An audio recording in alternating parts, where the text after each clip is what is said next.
Hey guys, it's Adrian here, the Canadian in a t-shirt, and welcome to my members only video where I'll be showing you what Canadian stocks I'm buying in my TFSA in September 2023.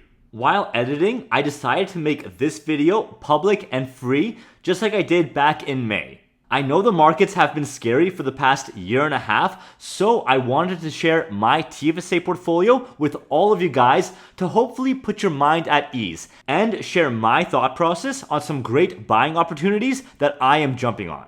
It's been a while since I made a members only video, especially in my TFSA. To be honest, these past 2 months, money's been a little tight on my end. I've been caught up with renovations on one of my rental properties and traveling across Canada doing the Blossom Tour, so I haven't really had the cash flow to invest.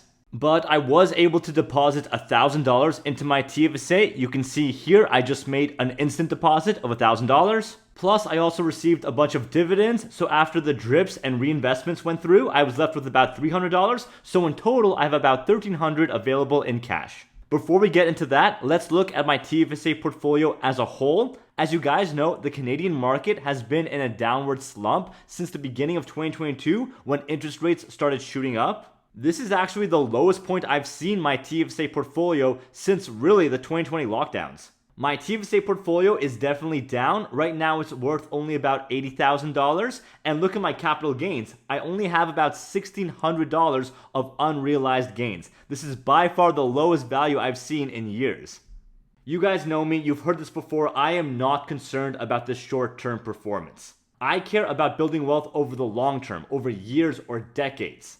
And these high interest rates will not last forever. And in the meantime, I'm still collecting dividend income every month and every quarter. And overall, even though we're in a market low point, I'm still in the green. That's the power of time. Because I've been holding these investments for many years, most of my holdings are still in the green.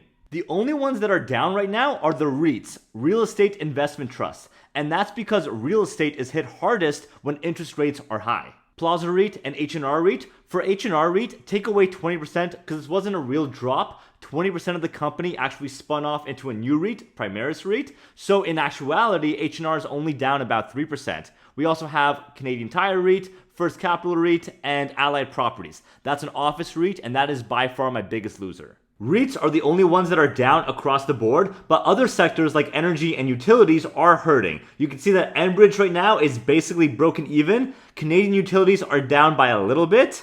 TELUS is an interesting one. If you look at TELUS, I'm still in the green right now by a little bit. But I'm sure you guys have been aware the past year, TELUS has been hit really hard because they have high levels of debt. With the higher interest rates, it hurts even more. So for a lot of new investors, their TELUS stock is down right now. But for me, I invested heavily in TELUS at the lowest point during the crash of 2020. So that's why I'm still overall in the green. As long as you are diversified and have a long-term time horizon, you're going to be okay. And yes, I don't love seeing these low gains. I miss the days when this number was 10 times higher. But remember, this number here is just unrealized capital gains. On top of that, I'm also earning about $5,400 a year in dividends. That is tax-free passive income every year. As always, I include a link down below to download this Excel dividend tracker totally for free. So what am I going to buy today? I'll be buying one of my all-time favorites, TD stock. TD.TO. This year has been rough for the financial sector, including TD Bank, especially around March of 2023 when we saw the collapse of many US regional banks, including Silicon Valley Bank, Silvergate, and First Republic Bank. And this put the entire banking industry into turmoil. And TD was no exception, especially considering how much exposure TD Bank has in the United States. And I look at that as a good thing. These past couple of months, we have seen discounted prices. But TD is not in trouble. They are still incredibly profitable and secure company. Looking from their previous highs, we're down about 15% at about $83. That's okay. That is not a cause for concern. I think of this as a good thing. I can now buy this stock at a 15% discount. I can buy 15% more shares with the same amount of money. I know this company will recover. I mean, just zooming out, this company has been around for almost 200 years and it's seen it all. Through every financial crisis, it has bounced back. The 2008 housing crash, the 2020 pandemic, the dot-com bubble, At the time, these crashes looked historic, but zooming out over years, and these crashes are just little bumps. Why are they so resilient? They're not just a bank. Yes, they are the second largest bank in Canada after Royal Bank, but on top of personal banking, they also do corporate banking, insurance products, mortgages, loans, credit cards, wealth management, enterprise services, and more. And all of these services are always in demand year-round. And for all of this, they operate in Canada, but they've also been aggressively expanding in the US, and that's a 10 times bigger market. And this expansion has been very successful. In fact, right now, TD Bank has more branches in the US than they do in Canada. That makes them one of the top 10 banks in the United States. Earlier this year, TD Bank was trying to acquire a large US regional bank called First Horizon Bank. This was a $13 billion deal, but with all the turmoil of the US regional bank closings, they had to withdraw that acquisition. Personally, I think that was a good move, especially given what was going on at the time. This is important. Just because the deal fell through doesn't mean that they lost that money. Now they have that $13 billion on hand to reinvest and grow the company in other ways. They're going to be expanding organically in the US by opening more branches. Sure, it's not as fast as an acquisition, but it's still a sustainable way to build their presence.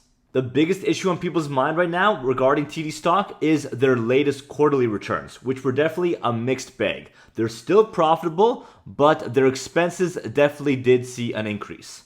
A big factor here was the increased interest expense, which makes sense. As interest rates rise, companies that have significant debt will see an increase in this expense.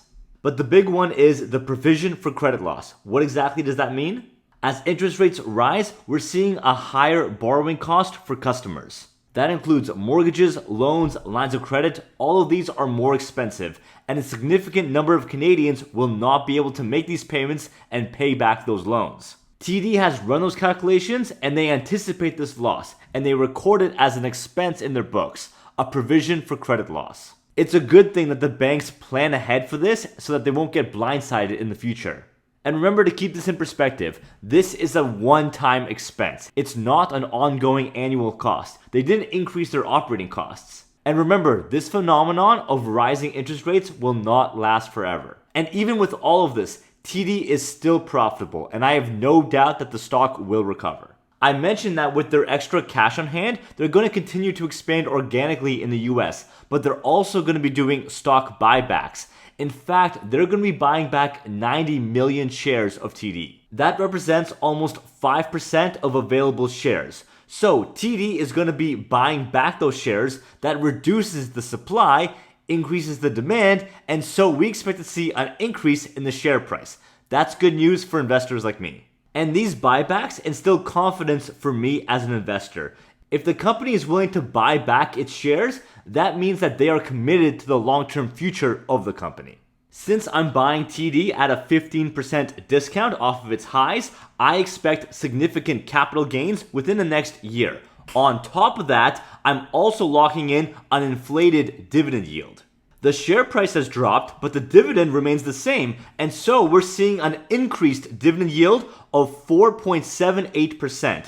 We haven't seen TD pay out a dividend this high since the 2020 market crash, so this yield is almost unheard of.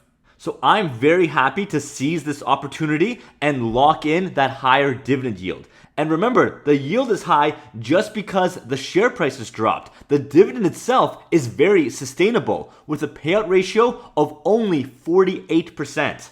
Less than half their profits go out as dividends, so this is definitely sustainable. In fact, TD has paid their dividend every single year for 166 years straight, and they increase their dividend almost every year.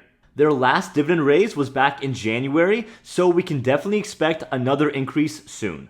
That's what we want to see, consistent dividends and growing dividends as the share price grows year after year. This power is called yield on cost. And here's an example. If we buy TD stock today, we're locking in that great dividend yield of 4.78%.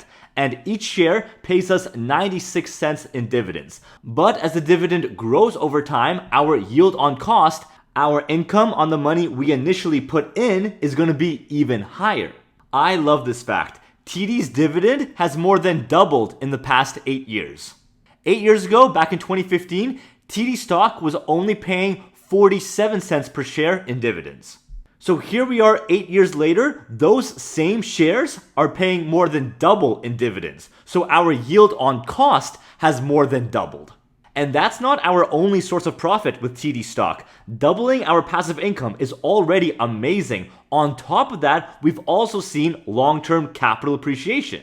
Back in 2015, we were at a share price of around $50. Even now, at a low point, we're seeing a share price around $83. So in these 8 years, we've seen capital gains over 60% on top of doubling our dividend income. That's why I love investing in this company. It's a dividend growth stock. We get great dividend income today and increasing dividends year after year, plus long-term capital appreciation. It's the best of all worlds. So I click the green buy button, confirming my available cash. I have $1,300 available, but I'll only buy about $1,000 today. I take $1,005 because I have to take away $5 in commission fees. I divide by the current share price, 83.21, and I can afford to buy 12 shares of TD. 12 shares, buy, confirm the order, click send order. Boom, order was filled. I bought 12 shares of TD. I went through these buying steps very quickly, but if you want to see how to buy a stock step by step, watch this Questrade tutorial here. And if you want to sign up with Questrade, make sure you use my referral link down below to get that $50 sign up bonus. So I bought those TD shares. Going to my balances, you see I have about $300 remaining in cash. I'm going to be using that to buy one of my favorite dividend ETFs, and that's XEI. This ETF looks at the 250 largest companies in Canada and focuses on the dividend players within that list. So it contains companies like TD along with 75 other stocks. This fund focuses on dividends, so no surprise it pays out a wonderful dividend yield of 5.2%. And this dividend income is paid out monthly. I've talked about XEI in detail in this video here, so check it out. So click buy, and I'm going to be spending all of my available cash. So bring up my calculator, $310. With Questrade, I don't pay commission fees when I buy ETFs, so I just divide by the share price, $24.41, and I can afford to buy 12 shares. So 12 shares, buy, confirm the order, click send order, and boom, order was filled. I bought 12 shares of XEI, just like I bought 12 shares of TD. So 12 was my lucky number today. Back to my balances, I only have $17 left. Can't do anything with that, so I'm done buying stocks for today. Last step is to update my Excel spreadsheet. I now own 162 shares of TD. Enter that. Book value, that's how much I put in, is $12,459. So check this out. With these shares, every 3 months, I'm earning $155 in dividends. That translates to $622 a year in passive income. I'm using a max value of 100. That's well above the current share price of $83. But I just want to give myself a buffer and ensure that my drips, my dividends, are automatically reinvested even as the share price grows, which I expect it to. But I also bought XEI. I now own 183 shares. Let's update that. Book value is $3,224. And this ETF is giving me $230 a year in dividends. After today's trades, let's look at my totals. This is an exciting number. I'm now earning almost $5,500 a year in dividends. That's tax-free passive income in my TFSA. And this is really cool. I have a TFSA book value of almost $100,000. You'll notice that this is well above the lifetime TFSA contribution limit. My TFSA isn't even maxed out yet, but let's say that it was. The maximum lifetime contribution room that anyone can put into their TFSA is $88,000 for the year 2023. So how is my book value $12,000 above this limit? That's the power of investing and reinvesting your profits. Whenever I receive a dividend, that money is reinvested, either automatically through drips or manually. Whenever I reinvest, that increases my book value, even though that money didn't come from my pocket. I didn't make a new TFSA contribution.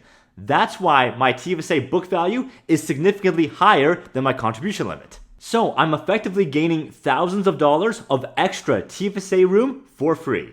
And the next time I see you guys, I'm going to be bumping this number up to 100,000. I'm very excited. I hope you found this video helpful, and I hope you enjoyed seeing a sneak peek of what my members only videos look like. If you want to see a full TFSA and RRSP portfolio reveal, as well as these detailed breakdowns of what stocks I'm buying every month, and if you want to help support my channel, hit the join button down below. If you just want to see a snapshot of my portfolio and follow all of my trades and posts, you can do that totally for free with the Blossom social app.